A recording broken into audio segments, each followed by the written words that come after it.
Good day, everyone. Today, what we're going to talk about will be solving multi-step equations. So, how are simple equations different from multi-step equations? So, when we say simple equations, they are also known as one-step equations. Ibig sabihin, it requires a single inverse operation to be solved. No po? So, yun yung mga kagaya ng examples na binigay natin dun sa previous two videos natin. It's either APE lang or SPE lang o kaya MPE or DPE lang. But when you use two or more properties already to solve an equation, yan na yung tinatawag nating two-step or multi-step equations. Okay? So, to solve multi-step equations, here is the order in which we will be implementing the operations. No? So, una, we will apply addition and subtraction property of equality. Meaning, if we're going to apply the technique, magta-transpose po muna tayo. Kaganon pa rin naman, lahat ng mayroong variable will be placed on the left side para standard format tayo. Then, lahat ng walang variable will be placed on the right side. No? Then, after that, in between, we perform combining the similar terms. Then, saka natin gagawin yung multiplication and division property of equality. No? So, syempre, medyo may konting pagbabago kapag may denominators na involved sa ating operation. No? So, pag-uusapan natin or bibigyan natin ng examples yung mga yan later on. So, we have 5 examples. Then, meron tayong items sa baba para i-answer ninyo. No? So, pag bigay natin ng unang example, pause yung video, try to answer the next item, and then re-reveal po natin yung sagot mamaya. So, for our first given, we have 9 minus x equals 11. Okay? So, again, kagaya nga nabanggit kanina, the first step is to apply APE or SPE, if possible. Ibig sabihin, magta-transpose ka muna. In between step, we are to combine similar terms. So, either add, subtract na yan ng term. Then, for the third step, we apply MPE or DPE. Okay? So, on our given, we have 9 minus x equals 11. So, again, all of the terms with variables will be on the left side and without variables on the right side. So, if that's the case, the term that should be transposed or should be removed from its position should be itong 9 na ito. No, so 9 will be brought to the right side of the equation or by applying SPE. No, the next statement will be negative x equals 11. Positive 9 will become negative 9 or minus 9. Okay, so that is one step already. Now, let us combine the similar terms first before proceeding with the third step. Okay, so negative x, bring it down. Then let's simplify. 11 minus 9, you already know that 11 minus 9 is 2. Okay, so 2. Okay, so the next step, no, so again, we transpose, then combined, then let's perform MPE or DPE. No po? So on this given, our given statement is a multiplication statement. No? So hindi lang siya halata. Pero our given is actually negative 1x. Negative 1x equals 2. So, yung 1 na yon hidden lang siya. Pero don't forget na meron pa ring 1 doon. No? So, if that's the case, if it's a multiplication statement, let us perform DPE or division property. No? So, we divide both sides by the numerical of x, which is negative 1. Okay, and therefore, our final answer, syempre cancel na to, no? Or equal to positive 1 na yun. So, positive 1x equals negative 2. Okay, so let's do some checking.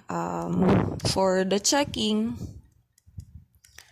if x equals -2, we replace all the x's in our original equation with -2. So if we have 9 minus x equals 11, 9 minus x is -2.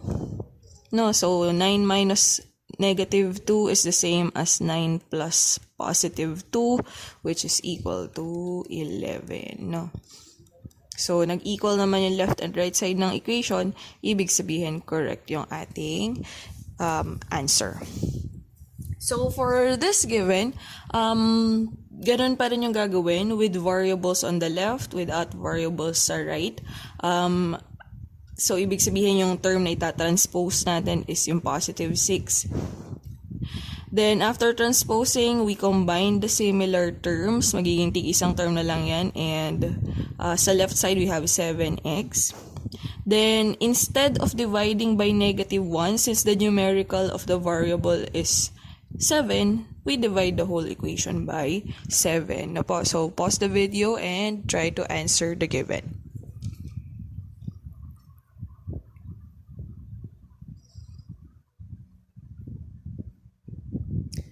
Okay, so the answer is... Ayan po. So, the next statement will be 7x equals -15 minus 6, which is equal to -21. And -21 divided by 7 is -3.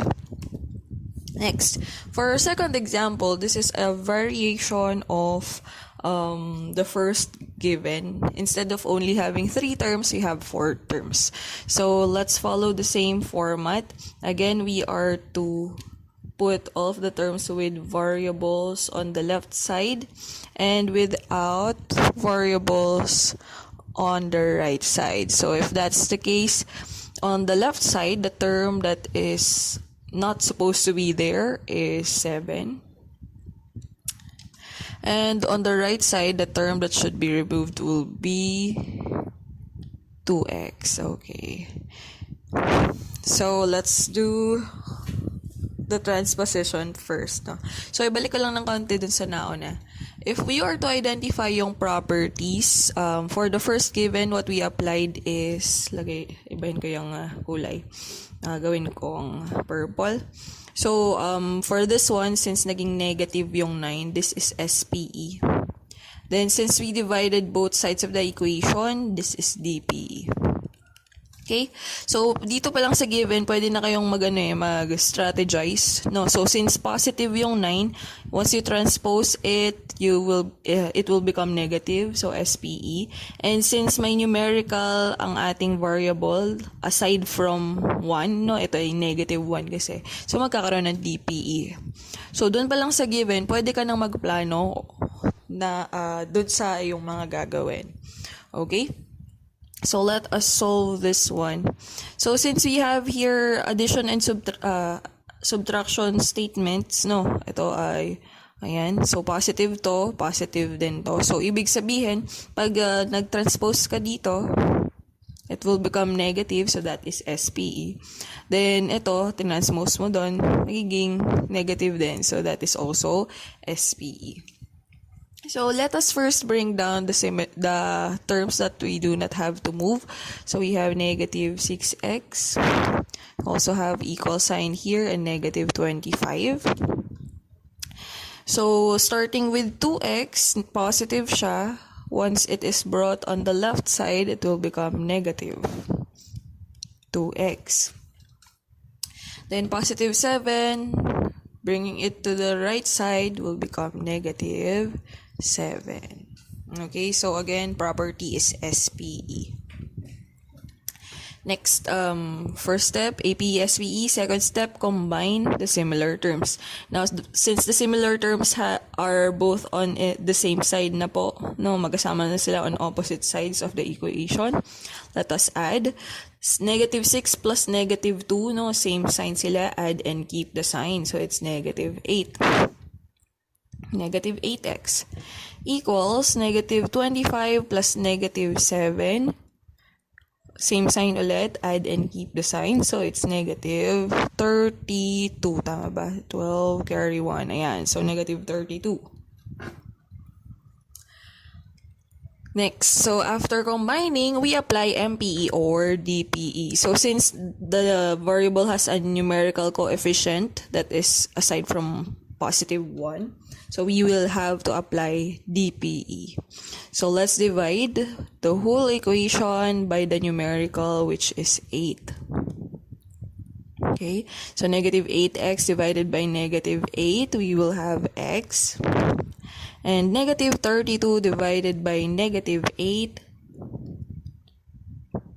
is 4. Okay, so x equals 4. So let's do some checking para siguradong tama yung ating sagot. So if x equals 4, 7 minus 6x equals negative 25 plus 2x. Replace all x's with 4, therefore we will have 7 minus 6 times 4 equals negative 25 plus 2 times 4. M thus, negative 6 times 4 is negative 24, bring down 7.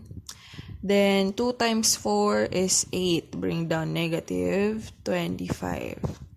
Okay, so different signs, subtract. 24 minus 7 is the same as 20 minus 3, which is 17 negative. Then 25 minus 8 is the same as 20 minus 3, which is 17, also negative. So tama naman yung ating sagot.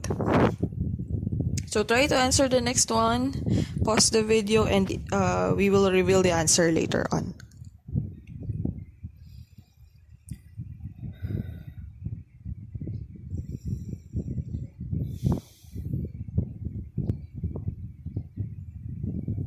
Okay, so let's reveal the answer. It's positive 8, so x equals positive 8. So how come 8x minus 3x is 5x? On the right side, we have 36 plus 4, which is 40. 40 divided by 5 is 8.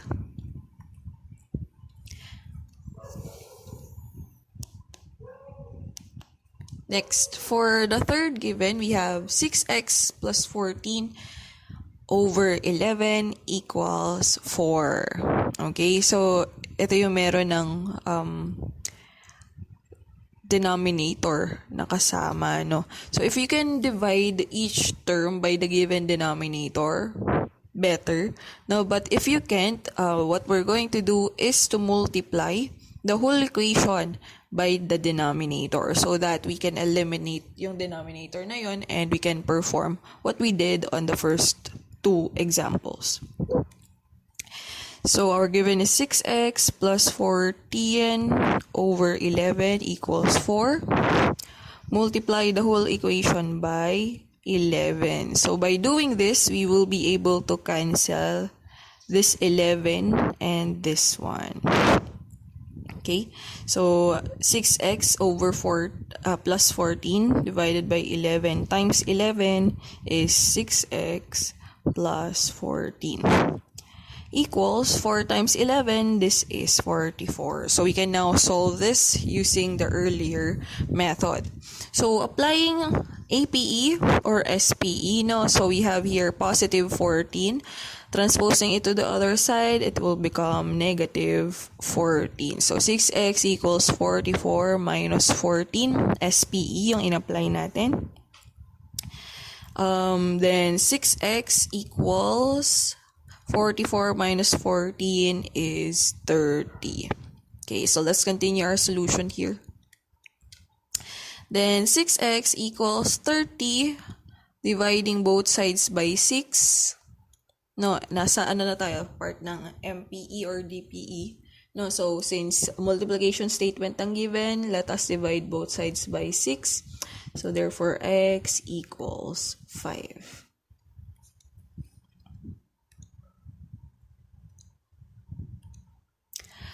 Okay, so let's do some checking. If x equals 5, Therefore, 6x plus 14 over 11 equals 4 will become 6 times 5 plus 14 divided by 11. So let's see if it will be equal to 4, no? So 6 times 5, this is 30 plus 14 over 11. 30 plus 14 is 44 over 11, which is equal to 4. No? So tama naman. Nag-equal naman po sila. So therefore, x equals 5 is a solution. So try to answer, pause the video, try to answer 2x minus 11 over 3 equals 5. Okay, solve for the value of the variable. Then we'll reveal the answer later on.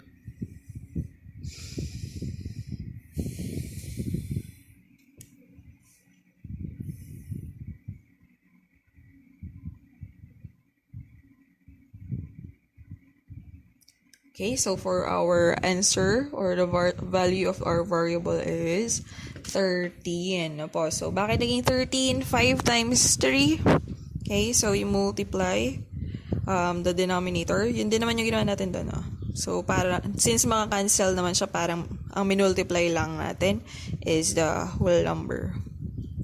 Okay, so it's 15. Then, 15 plus 11 is 26. Okay, then divide by 2 kasi may numerical tayo into dito. So that's why the answer is 13. Next, so for our fourth example, no, we have 32 divided by x equals negative 4. No, so you already, I know you can already analyze what number will be our solution, no, pero step by step pa rin natin. Okay, so just like our earlier example, since we have a denominator, to eliminate the denominator, we have to multiply both sides of the equation by the given denominator. Okay, so since the denominator is x, multiply the whole equation by x. Therefore, the left side of the equation will be 32. No, cancelled na yung x na yon. And negative 4 times x is negative 4x. Okay? So, ito lang naman yung nadagdag na step. No, but on this one, this is just one property. Okay? Pwedeng i-consider mo na dalawa pero okay na yung isa, no? So, since yung iba, no, baka malito kasi kung ano yung sa earlier example, kung ano yung nasa kaliwa, no, yun yung may variable. Okay?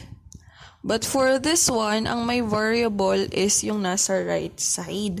Okay? So, pwedeng i-format mo siya sa tamang posisyon. Or you may also apply, pwede kang mag-transpose, o pwede naman din. Pwede mong i-apply yung symmetric property.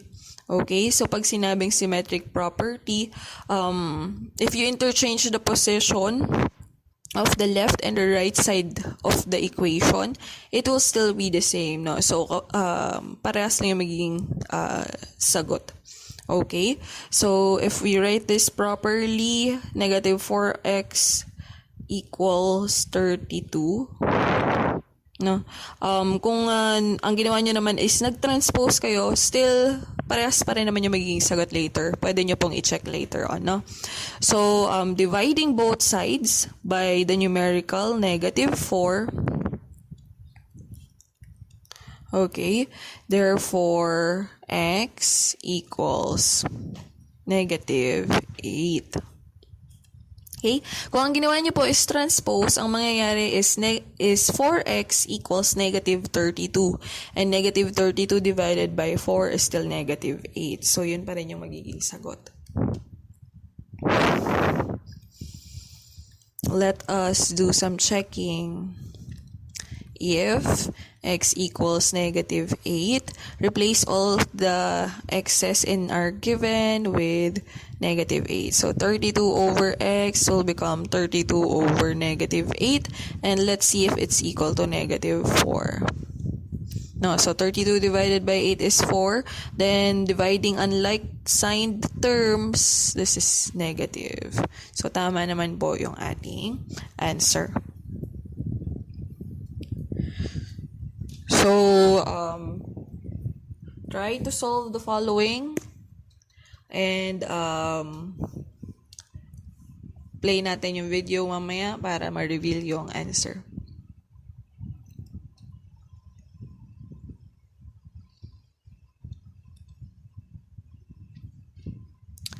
Okay, so the answer is negative 4. So, unlike earlier na x lang yung pinang-multiply natin, now ang pang-multiply natin is 3x. Okay, so 3x times 5 is 15x. And dividing the whole equation again by 15, 60 divided by 15 is 4 na po. So, differently signed, kaya naging negative 4 siya. Last, for our last example, meron siyang parentheses. Okay, so if you still remember, no, kung merong parentheses and you can add the contents inside, you add them first. Okay, or the terms inside, I mean. But if you can't, like for this one, x plus 4, they are not similar terms. So if you are given with x plus 4, it will stay as x plus 4. No, hindi siya magiging 4x kasi ang 4x is 4 times x. Okay, so for this one, what we're going to do is to distribute. Okay, that's the standard form, the most usual way to do it, no? So, you multiply 2 by x and 2 by 4. So, 2 times x is 2x plus 2 times 4 is 8. Bring down 14. And from this point, we can apply yung ginagawa nating process dun sa numbers 1 and 2 na example natin. So, transposing positive 8, it will become negative 8. Then, combining the similar terms, 14 minus 8 is 6. Tama ba? 6. Ayan. So, bring down to x. Then, dividing both sides by 2, x will be equal to 3. Okay? So, another method can be done on this part as well. No? Mamaya ipapakita natin yung isa pang method. Pero mag-checking po muna tayo, no? So, for our checking, check. Ito, ilalagay yung checking. If x equals 3, then 2 times x will be 3 plus 4 equals 14. 3 plus 4 is 7. Times 2 is 14. So, tama naman. Nag-equal naman yung left and right side. So, for another method is this one, no? Pwedeng, kung makikita mong divisible by the same number, itong dalawang to, pwede ka nang mag-divide agad. Okay? Pwede naman. Yun nga lang po ay, kung mabilis kang ma-confuse, you prefer to do the first one. Okay? So, for another method,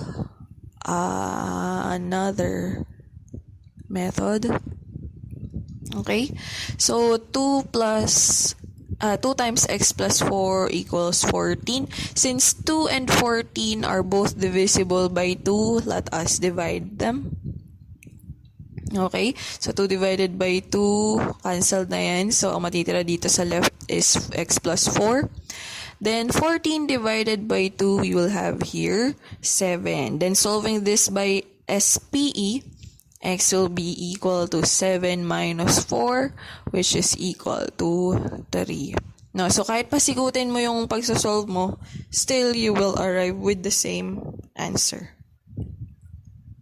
Okay, so try to answer the last exercise and then reveal natin yung answer maya-maya.